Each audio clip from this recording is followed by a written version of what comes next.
a group of kids or a group of individuals who have evil intent in mind, and their plan is to go out and commit a crime, so to speak. Is there a lot of strategic planning in the formal gangs?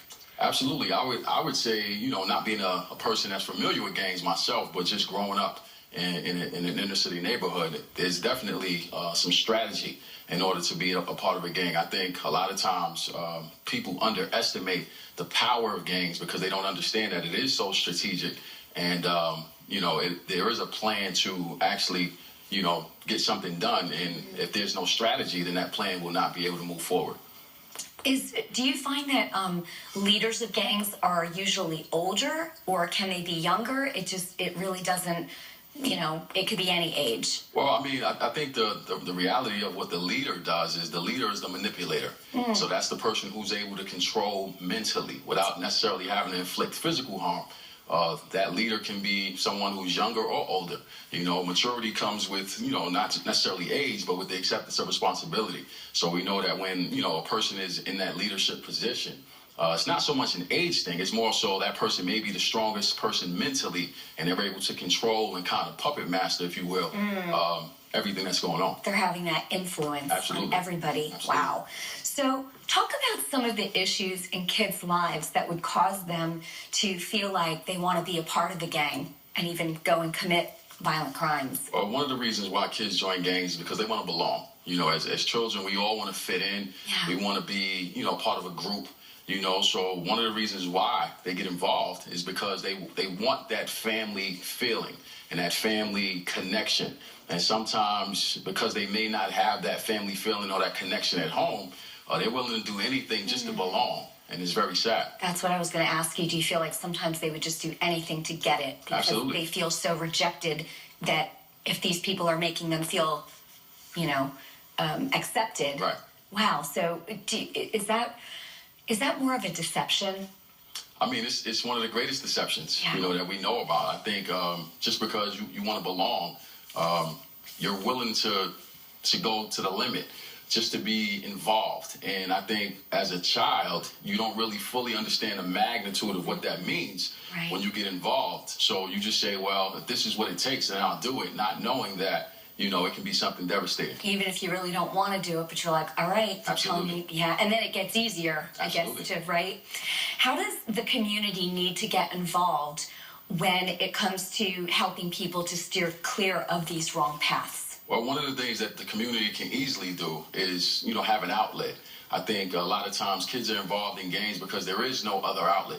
For me personally, I was always a part of sports teams. So growing up in an inner city community where every distraction you can think of is available, I wasn't necessarily a street kid. I wasn't, you know, a tough guy, so to speak. But I was very athletic. And because I was athletic, I was able to find, you know, where I fit in. You know, and because I was able to find where I fit in and I wound up being pretty good at sports, that was my connection. So kids who aren't athletically inclined or may not be the smartest kids in school, you know, that self-esteem is low and they feel like, man, I want to be a part of something. So even if it's something negative as a gang, at least I know this is where I fit in. How important do you think it is to help a young person figure out what their gifting is or what they're good at so that they can maybe, you know, for example, like do what you did? I think it's paramount. I think the younger the better. You know, a lot of times, you know, the kids are not exposed to, you know, other avenues. So to be able to help them see what their gift is, it's a life changer. Yeah. How can someone approach someone that they think might or is in a gang to maybe try to help them to get out of it? Well, one of the things you have to understand is that when you're approaching somebody to get them out of a gang, you have to have an outlet for them to go into. You know, you have to have that. So if you're saying, come out of this gang, okay, that's good and fine, but where am I going to go? Yeah. You know, so do you have a place? Do you have references? Do you have resources? Do you have something set up that when I leave this gang, which is really my only family, so to speak, do you have a place for me to go? And is that place going to help me to stay focused so that I don't have to come back to this place that you're taking me from? Are there resources like that available here in New York City? Absolutely. I mean, there's several resources. I think the problem is that, you know, there's not enough energy, you know, promoting the resources that are available. and a lot of times because of, just being unaware, people don't know that there's so many avenues out there to, keep a child off the streets in gangs. So do you know of any in particular? Well, I know about my... Yeah. I definitely know about my organization, the Exodus 100. How we got started, we pretty much, myself and my partner, Andre Coleman, we're both from inner city neighborhoods. We both grew up in, similar backgrounds. And so we know, a lot of the areas of struggle that kids have. So, for me personally, I feel it's incumbent upon me to go back into the community that I was raised in. So I raised my hand and said, you know what, I will dedicate my life to providing an outlet for youth, no matter what. Do you have kids? I do have kids. I have 3 daughters. Wow, that's wonderful. So, yeah, because I was going to ask you, what is it that fueled your passion for this? Well, I can honestly say that my passion was definitely fueled by athletics. Growing up in the inner city, I felt like the way that I can provide for my family was through athletics. And as I got older, I went through high school, college, and also played, after college, I realized that maybe basketball is not the way that I would provide. So I know that I'm, intelligent enough to be able to come up with a solution to provide an outlet for the kids in that community. Yeah, so talk more about the Exodus 100 and what exactly do you do and what programs do you provide for people? Absolutely. Well, the Exodus 100, first and foremost, is an idea. Our goal is to empower, encourage, and inspire youth to realize their dreams, achieve their goals, and transform their communities worldwide.